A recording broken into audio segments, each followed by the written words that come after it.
அந்த காலகட்டத்தில் என்னென்ன படங்கள் வந்ததோ அதில் உள்ள மெட்டுக்கள் எல்லாம் இதில் ஆட் பண்ணி பார்த்து அதை ஓதி பார்த்து அதில் ரசனையாக நாங்கள் ஓதி இருக்கிறோம். அல்லாஹு ஹாலிகுனா அல்லாஹு ரஸிகுனா அல்லாஹு ஹாதினா சுபஹான மௌலானா.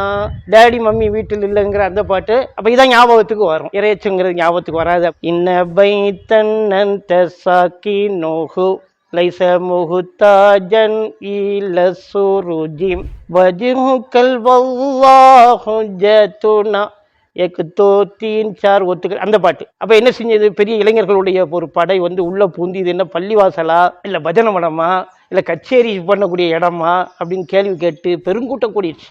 அவங்க தலைவர் எல்லாருமே வந்துட்டாங்க. அவங்களுக்கெல்லாம் உடன்பாடு இல்லை. உடனே நினைச்சாங்க, உடனே நிப்பாட்டிட்டாங்க. அதாவது பெரிய பள்ளியில் நிப்பாட்டுற அளவுக்கு அவங்களுக்கு ஒரு உணர்வை ஏற்படுத்தினது வந்து பிரச்சாரம் தான் காரணம். முழுமையாக ஈடுபடுத்தியது அப்படிங்கிற நாங்கள் வெளியே வந்துட்டோம் மதரசாவில இருந்து.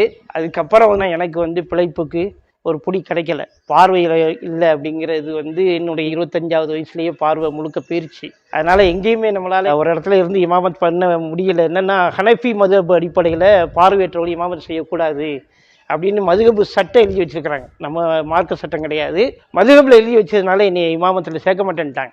அஸ்ஸலாமு அலைக்கும். நம்முடைய சொந்த ஊர் வந்து பத்தமடை. என்னுடைய பேர் வந்து ஜாஃபர் சாதிக்கு. நான் ஓதியது அப்படின்னு சொல்லி பார்த்தீங்கன்னா கரூர் மாவட்டம் பல்லப்பட்டி உஸ்வத்துல் ஹசனா அப்படிங்கிற மதரசாவில் நான் ஓதினேன். படிப்பு +2 வரை நான் படிச்சிருக்கிறேன். அதன் பிறகு ஓதணும் அப்படிங்கிற ஒரு ஆர்வம் வந்தது. முதலாக நான் வந்து சேர்ந்தது அருகில் உள்ள ஏர்வாடி அப்படிங்கிற அந்த மதரசா, ஹிஸ்னுல் உலூம் அப்படிங்கிற அந்த மதரசாவில் நான் சேர்ந்து ஒரு வருஷம் ஓதினேன். அப்புறம் தான் இந்த பல்லப்பட்டி கேள்விப்பட்டு 5 இயர் கோர்ஸு 5 ஆண்டு பாடத்திட்டம்னு சொல்லி அங்கே போய் நான் சேர்ந்தேன். உஸ்வத்துல் ஹசனான்னு சொல்லி நான் அந்த 5 வருஷ பாடத்திட்ட அடிப்படையில் ஓதன மதரசாவை பொறுத்தவரை பல்லப்பட்டி அது வந்து தப்லீக் மதரசாங்கிறதுனால அங்கே வந்து மௌலுது அப்படிங்கிறது கிடையாது, பாத்திஹா அதெல்லாம் கிடையாது. அதே சமயத்தில் நான் முதலாக ஓதன ஏர்வாடி மதரசா ஹிஸ்னுல் உலூம், அது சுன்னத் ஜமாத்து மதரசா, அதில் மௌலுதெல்லாம் வந்து அங்கேயே வந்து நினைச்சுவாங்க, ஓத சொல்லுவாங்க. எந்த அளவுக்கு அப்படின்னு சொன்னால் அப்பப்போ வீடுகள்லாம் மௌலுதுக்கு அப்படின்னு சொல்லி எங்களுடைய மாணவர்களை அனுப்புவாங்க. அதில் எங்களுடைய சாப்பாடு ஒரு நேர உணவு அப்படிங்கிறது அது கடந்து போயிடும். அந்த மாதிரி பழக்கங்கள் எங்களுக்கு ஏற்பட்டிருக்குது. அதுலேயும் முக்கியமாக அந்த அனுபவத்தினுடைய மெயின் என்ன அப்படின்னா, நான் வந்து படிக்கிற காலத்தில், அதாவது 7ஆம் கிளாஸ் 7th ஸ்டாண்டர்ட் படிக்கிற காலத்திலேயே எங்கள் ஊரில் பத்தமடைங்கிற அந்த ஊரை பொறுத்தவரை எங்கள் நன்னா தான் தலைமை. இந்த மாதிரி மௌலுது பாத்தியா இந்த மாதிரி அவங்க எல்லாமே அவங்க தான் பார்ப்பாங்க. அவங்க என்ன செய்வாங்கன்னா மௌலுதுக்கு ஒரு குழு அமைச்சு அதில் என்னையை சேர்ப்பாங்க சின்ன வயசுலேயே. என்ன காரணம் அப்படின்னா, கொஞ்சம் நல்லா சப்தமாக ஓதுவேன் அப்படிங்கிறதுனால அதில் என்னையை இணைச்சி விடுவாங்க. அந்த மாதிரியான அனுபவங்கள் எனக்கு இருக்குது. ஆனால் உஸ்வத்துல் ஹசனாவில் நான் வந்து அங்கே மௌலுது ஓதலை. அது தப்லீக் மதரசா அப்படிங்கிறதுனால அதுலேருந்து நம்ம தப்பிச்சிட்டோம். ஆரம்ப காலகட்டங்களில் வந்து எப்படின்னா, நம்ம படிக்கிற காலகட்டத்தை பொறுத்தவரை அவங்க மௌலுதில் ஈடுபடுத்தினாங்க. மதரசாவிலேயே மௌலுது சொல்லிக் கொடுப்பாங்க, மக்தப் மதரசாவிலேயே மௌலுது கட்டாய பாடம். அதில் நான் மௌலுது படித்ததில் வந்து வீடுகளில் இனிய ஓதுறதுக்கு கூப்பிட்டு போவாங்க. 12 நாட்கள் பள்ளிவாசலில் ஓதி முடிச்சிருவாங்க. 12வது இரவுன்னு அதுக்கு பேர். ரபியுல் அவ்வல் மாதம் பெண்கள் கூட அதுக்கு வந்து மௌலுது புறன்னு தான் சொல்லுவாங்க. அந்த இரவில் பெரும்பாலான அதிகபட்ச வீடுகளில் என்ன செய்வாங்க அப்படின்னு சொன்னால் மௌலுது ஓதுவாங்க. ஒரு 7 வீடு 8 வீடு எங்களுக்கு பிரித்து கொடுப்பாங்க. விடிய ஓதணும், ஒவ்வொரு வீடாக போய் கதவை தட்டி ஓதணும். அப்போ ஓதுறதுல வந்து நல்லா ஓதக்கூடியவர்களை வந்து அவங்க என்ன செய்வாங்க, வரவேற்பாங்க. அதில் நம்மளை பொறுத்தவரை அந்த காலகட்டத்தில் வந்து சினிமா மோகம் இருக்க தான் செஞ்சுது, இல்லைன்னு சொல்ல முடியாது. நாங்கள்லாம் சினிமாவுக்கெல்லாம் போவோம். அதில் வரக்கூடிய பாடல்களில் வந்து இதில் தூக்கி போட்டு மெட்டெடுத்து ஓதணும் அப்படின்னு சொன்னால் கொஞ்சம் கூடுதலாக பணம் கொடுப்பாங்க, பொருளாதாரம் கொடுப்பாங்க அப்படிங்கிற ஒரு ஆசை எங்களுக்கு ஏற்பட்டுச்சு. அந்த அடிப்படையில் நாங்கள் என்ன செய்வோம் அப்படின்னு சொன்னால், அந்த காலகட்டத்தில் என்னென்ன படங்கள் வந்ததோ அதில் உள்ள மெட்டுக்கள் எல்லாம் இதில் ஆட் பண்ணி பார்த்து அதை ஓதி பார்த்து அதில் ஒரு ரசனையாக நாங்கள் ஓதியிருக்கிறோம். நிறையா பாடல்கள் ஓதியிருக்கிறோம்.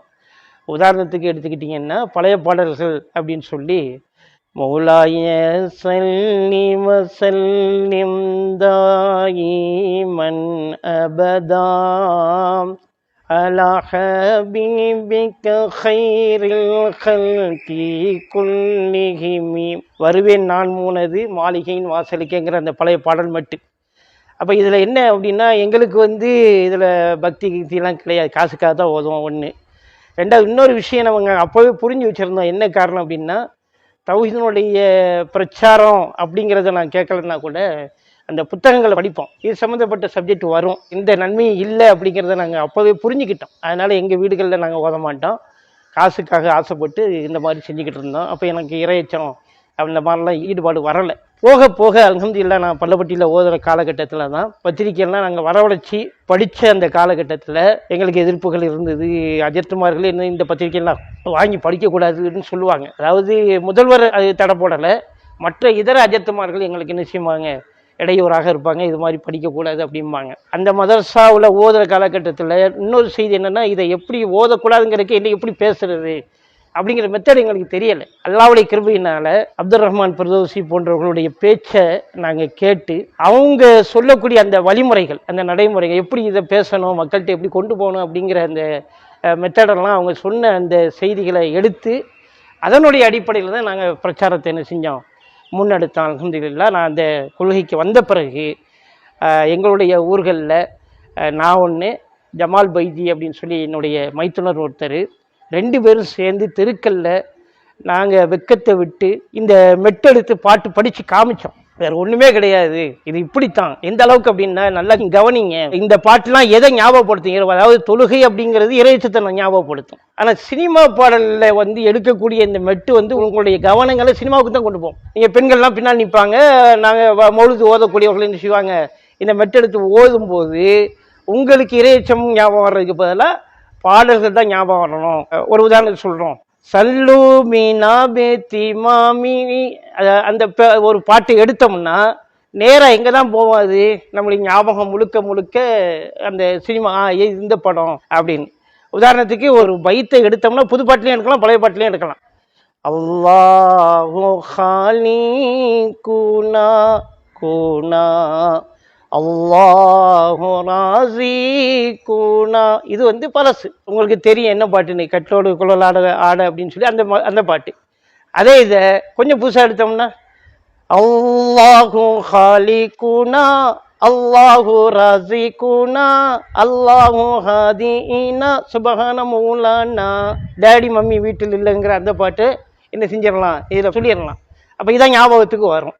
இறையச்சங்கிறது ஞாபகத்துக்கு வராது அப்படிங்கிற அந்த பிரச்சாரத்தெல்லாம் கொண்டு போய் அல்ஹம்துலில்லாஹ் பெரிய அளவில் ஒரு மாற்றம் பத்தமடையில் இதை இல்லாமல் நாங்கள் ஆக்கணும். முழுமையாக ஈடுபடுத்தியது அப்படிங்கிற நாங்கள் வெளியே வந்துட்டோம் மதரசாவில் இருந்து. அதுக்கப்புறம் தான் எனக்கு வந்து பிழைப்புக்கு ஒரு புடி கிடைக்கல, பார்வையில் இல்லை அப்படிங்கிறது வந்து என்னுடைய 25வது வயசுலேயே பார்வை முழுக்க போயிடுச்சு. அதனால் எங்கேயுமே நம்மளால் ஒரு இடத்துல இருந்து இமாமத் பண்ண முடியல. என்னென்னா, ஹனஃபி மதுஹப் அடிப்படையில் பார்வையற்றவர்கள் இமாமத் செய்யக்கூடாது அப்படின்னு மதுஹப் சட்டம் எழுதி வச்சுருக்கிறாங்க. நம்ம மார்க்க சட்டம் கிடையாது, மதுஹப்பில் எழுதி வச்சதுனால என்னை இமாமத்தில் சேர்க்க மாட்டேன்ட்டாங்க. அதனால் எனக்கு சரியான புடி கிடைக்காதனால ரொம்ப திணறிக்கிட்டு இருக்கும் பொழுது தான் எங்களுடைய ஊர்களில் ஜமால் உஸ்மானி அப்படிங்கிறவர் இந்த கொள்கையை மக்கள்கிட்ட கொண்டு வந்தார். நிறைய சகோதரர்கள் அவரோட சேர்ந்தாங்க. அதில் மீட்டிங்லாம் நடத்தினாங்க. அதில் நான் எல்லா மீட்டிங்லையும் போய் உட்காந்துருவேன். அப்துல் ரஹ்மான் பிரதோசி அவங்க பேசக்கூடிய அந்த மீட்டிங்லலாம் நான் உட்காந்துருக்கேன். அப்போ இந்த இதெல்லாம் கேட்க நமக்கு ரொம்ப ஒரு இறையச்சம் அப்படிங்கிறது அப்போ தான் வருது. அதாவது நம்ம இந்த மாதிரி பிழைப்பு நடத்தினால் மௌலித் ஓதி வருமானம், பைத்து ஓதி வருமானம், அப்படி தான் போய்கிட்டு இருந்தது. பயான் பண்ணுறதுல எனக்கு ஒரு வருமானம், இப்படிலாம் நம்ம செஞ்சோம்னா இதனால் மறுமையில் அல்லாஹ்விடத்தில் ஒரு புடி இருக்குது, இந்த பட்சா ரப்பிக்கல் அல்லாஹ்வுடைய புடி மிக கடுமையானது, மாட்டிக்கிறோம் அப்படிங்கிற ஒரு அச்சம் ஏற்பட்டுச்சு. அதாவது கொள்கைவாதிகளுடைய பிரச்சாரம் தான் எங்களை வந்து இதிலிருந்து திசை திருப்பி வழி மாற்றி நேர்வழிக்கு எங்களை கொண்டு வந்தது. இது ஒரு விஷயம். 2வது விஷயம் என்ன அப்படின்னு சொன்னால், என்னுடைய மகன் படிச்சுக்கிட்டு இருக்கிற சின்ன பையனாக இருந்தால் கூட தௌஹீது சகோதரர்களோடு சிறுவர்களோடு அவர் விளையாண்டு பழகி தௌஹீது பள்ளிக்கு தான் போவார். அப்போ நம்ம என்ன செஞ்சோம், ஜும்மாவுக்கு நீ பள்ளி வாசல் கூப்பிட்டு போன்னு சொல்லும் பொழுது கூப்பிட்டு போகிறதுக்கு ஆள் இல்லை, தௌஹீது மர்கஸ் தான் கூப்பிட்டு போவேன், வரியா அப்படின்னு கேட்ட உடனே சரி எங்கேயாவது கூட்டிகிட்டு போ, தொழுதா போதும் அப்படின்னு சொல்லிட்டு நாங்கள் மர்கஸில் போய் தொழுகைக்கு கூட்டிகிட்டு போனார். அல்ஹம்துலில்லாஹ் பயான் கேட்ட உடனே எங்களுக்கு ரொம்ப புல்லரிச்சு போச்சு. அப்போ இந்த முறையில் தான் தொழணுங்கிற ஒரு முடிவுக்கு நாங்கள் வந்தோம். அடுத்தடுத்து போகும் பொழுது தான் அங்கே உள்ள நிர்வாகிகள், நீங்கள் ஏன் இப்படி அலையிறீங்க, நீங்கள் இமாமத்துக்கு பண்ணுங்க, இங்கேயே இருங்க அப்படின்னு சொல்லி சேர சொன்னார். சேர்ந்துக்கிட்டோம். அல்ஹம்துலில்லாஹ் கிட்டத்தட்ட 14 ஆண்டுகள் முடிய போகுது. நான் இதில் இந்த ஏகத்துவ மர்கஸில் தொழுகைக்காக சேர்ந்து இமாமாக சேர்ந்து பணி செய்து 14 ஆண்டுகள் முடிய போகுது. இது முக்கியமான செய்தி நம்ம சொல்லணும். ஆரம்ப காலகட்டத்தில் நான் சொன்ன மாதிரி பிரச்சார பணியில் நம்ம ஈடுபட்டோம். அந்த மௌலிது விஷயத்தில் தெரு தெருவாக நாங்கள் என்ன செஞ்சோம், இதை சொல்லி காமிச்சோம், காமிச்சோம், பாட்டு படிச்சு வெக்கத்தை விட்டு பாட்டு படிச்சு இப்போ காமிச்சு அவங்க எல்லாம் மீட்டெடுத்தோம். நிறைய வீடுகளில் இவ்வளவு கேவலமா நம்ம பல நாள் நம்ம ஓதிருக்கோமா, இதுக்கு தான் காசு செலவழிச்சிருக்கிறோமா, நரகத்துக்கு தான் நம்ம புக்கிங் பண்ணியிருக்கிறோமான்னு மக்கள் விழிப்புணர்ச்சி அடைஞ்சிட்டாங்க. இன்னும் சொல்வதாக இருந்தால் இளைஞர்களுக்கு மத்தியில் பெரிய ஒரு மாற்றத்தை ஏற்படுத்தி பள்ளி வாசல்ல மௌலிது ஓதிக்கிட்டு இருக்கிறாங்க. இப்ப நான் இங்க சேர்ந்த ஆரம்ப கட்டம் பள்ளிவாசல்ல ஓதிக்கிட்டு இருக்கும் பொழுது இந்த மெட்டு எடுக்கிறாங்க. எந்த மெட்டு எடுக்கிறாங்கன்னா, இன்ன பைத்தன் அன்த சாக்கினுஹு லைஸ முஹ்தாஜன் இல சுருஜிம் வஜ்ஹுகல் வல்லாஹு ஜத்துனா எக் தோ தீன் சார் ஒத்துக்கள், அந்த பாட்டு. அப்ப என்ன செஞ்சது, பெரிய இளைஞர்களுடைய ஒரு படை உள்ள பூந்தி, இது என்ன பள்ளிவாசலா இல்ல பஜனை மடமா இல்ல கச்சேரி பண்ணக்கூடிய இடமா அப்படின்னு கேள்வி கேட்டு பெருங்கூட்டம் கூடிடுச்சு. அவங்க தலைவர் எல்லாருமே வந்துட்டாங்க. அவங்களுக்கெல்லாம் உடன்பாடு இல்லை. உடனே நினைச்சாங்க, உடனே நிப்பாட்டிட்டாங்க. அதாவது பெரிய பள்ளியில நிப்பாட்டுற அளவுக்கு அவங்களுக்கு ஒரு உணர்வை ஏற்படுத்தினது இதுதான் காரணம், பிரச்சாரம் தான் காரணம். இந்த பிரச்சாரத்துக்கு எங்களுக்கு ஒரு வழியை ஏற்படுத்தி கொடுத்தது இந்த ஏகத்துவ பிரச்சாரர்கள் தான். அப்துல் ரஹ்மான் ஃபர்தௌசி மாதிரி ஆட்களுடைய பேச்சு கேட்டு தான் அந்த மெத்தட் நாங்கள் எடுத்துக்கிட்டோம், கையில் எடுத்துக்கிட்டோம். வேற இன்ஷா அல்லாஹ் அல்லாஹ்வுடைய கிருபையினால நாங்கள் எப்படி சுன்னத்துல் ஜமாத்து ஆலிமாக இருந்து பட்டம் வாங்கி உலக லாபத்துக்காக மட்டும்தான் அந்த கல்வியை நாங்கள் பயன்படுத்திக்கிட்டு இருந்தோம். அல்லாஹ் சுப்ஹானஹு வ தஆலா ஏகத்துவ சிந்தனையை எங்களுக்கு ஏற்படுத்தி இறைச்சத்தை உருவாக்கி அல்லாஹ்வுடைய கிருபையினால் நம்முடைய இந்த பிரச்சாரத்தினுடைய வாயில் அக்கம் பக்கத்தில் உள்ள ஊர்களையும் என்னை பயன்படுத்திக்கிட்டாங்க. அங்கே என்ன செஞ்சோம், இதே மாதிரி சேரன் மகாதேவி, இதே மாதிரி கல்லிடை குறிச்சி, அம்பாசமுத்திரம் போன்ற ஊர்கள்லையும், பலக்கால் பொதுக்குடி போன்ற ஊர்கள்லையும் இதே மாதிரி எங்களுடைய பிரச்சாரத்தை நாங்களும் கொண்டு போனோம். பாட்டெல்லாம் படித்து காமிச்சோம். மௌலிது பாட்டு இது குப்பை தான், இது வேற ஒன்றுமே கிடையாது. அதே மாதிரி மதுஹபுகளை பற்றிலாம் நாங்கள் விரிவாக எடுத்து சொல்ல நிறைய மாற்றங்களை ஏற்படுத்தணும். ஆலிம்கள்லாம் என்ன செய்கிறாங்க அப்படின்னு சொன்னால், உலமாக்கள்லாம் விவரம் தெரியாமல் ஓதியதனுடைய அந்த பலனை அடையணும் அப்படிங்கிற ஒரு எண்ணம் இல்லாமல் இன்னும் இந்த உலக சிந்தனைகள் தான் இருக்கிறாங்க. உலகத்தில் எப்படி சம்பாதிக்கும், எந்த அளவுக்கு அப்படின்னா, ஒரு சாதாரணமாக இமாமத்துக்கு வர்றாரு, இந்த வருமானத்தை வச்சு பைக் வாங்குறாரு, கார் வாங்குறாரு, செழிப்பாக வர்றாரு, மக்களை நல்லா பயன்படுத்திக்கிறாங்க. நான் பெரிய ஆளு, நான் துவா கேட்டால் அது நடக்கும், அதனால நீங்கள் என்ன செய்யுங்க, எனக்கு உண்டான ஹக்கை தாங்க அப்படிங்கிற மாதிரி அந்த பெரிய பெரிய தனவந்தர்கள் செல்வந்தர்களிடத்துலேருந்து அவங்க நிறைய பெற்றுக்கிறாங்க. அவங்கெல்லாம் மாற்றத்தை ஏற்படுத்தணும், அவங்கெல்லாம் மாறணும், நம்மளை மாதிரி மாறணும். எதனால நம்ம சொல்கிறோம் அப்படின்னு சொன்னால், மறுமை அப்படிங்கிறது தான் நமக்கு வாழ்க்கை. இது வாழ்க்கை கிடையாது, இது ஓடிடும். நீங்கள் 100 வருஷம், 70 வருஷம், 60 வருஷம், 72 வருஷம் கடந்துடும். அப்போ என்னைக்காவது ஒன்றா முடிவு மூத்து தானே, வேற ஒன்றும் இல்லை. நம்ம எடுத்து வைக்கக்கூடிய ஒவ்வொரு எட்டுக்களுமே மரணத்தை நோக்கி வைக்கிறோம். நமக்குன்னு ஒரு கபர் ரெடியாகுது. எப்படி பள்ளிவாசலில் அறிவிப்பு செய்கிறாங்களோ, இன்னாருடைய ஜனாசா இப்போ எடுக்க போகுதுன்னா நம்ம ஜனாசாவும் அதே மாதிரி தான் அப்படிங்கிற ஒரு முடிவுக்கு வாங்க. யோசிங்க, எதுக்காக கற்றுக்கிட்டோம். இன்னமா யஹ்ஷல்லாஹு மின் இபாதிஹில் உலமான்னு நல்லா சொல்கிறானே, இறையச்சமுடையவர்கள் உலமாக்கள் தான், அறிஞர்கள் தான் சொல்கிறானே. அப்போ நீங்கள் உண்மையான உலமாக்கள்னா அல்லாஹ்வை பயப்படணும். நம்ம செய்கிற தப்புன்னு நீங்கள் உணரணும். மக்களிடத்தில் தப்பான ஒரு கருத்தை நம்ம விதைக்கிறோம். நம்மளை இந்த அளவுக்கு ஓத வச்சாங்களே, அவங்களுடைய பொருளாதாரம் தானே, அவங்க கொடுத்தது சாப்பாடு தானே, உணவு தானே. அப்போ நம்ம அதுக்கு பயன்பாடோடு இருக்கணுமா இல்லையா? அதனால் தயவு செய்து எல்லா உலமாக்களுக்கும் நான் சொல்லக்கூடிய ஒரு கருத்து, நீங்களும் இறைச்சத்துக்குள்ள வாங்க, ஏகத்துவத்துக்குள்ள வாங்க. மக்கள்கிட்ட உண்மையான கருத்தை உள்ளது உள்ளபடி சொல்லுங்க. குரான்ல உள்ளது சொல்லுங்க, ஹதீஸ்ல உள்ளது சொல்லுங்க. அல்ஹம்துலில்லாஹ் எல்லா மக்களையுமே மறுமையில் சொர்க்கத்தை அடையக்கூடிய வகையில நீங்க உருவாக்குங்க. நீங்களும் அதுக்கு தயாராகுங்க. அல்லாஹ் அருள் புரிவான் என்று சொல்லி இந்த பேச்சை நான் முடிவுக்கு கொண்டு வரேன். அஸ்ஸலாமு அலைக்கும் வரஹ்மத்துல்லாஹி வபரகாத்துஹு. அல்லாஹு அக்பர், அல்லாஹு அக்பர்.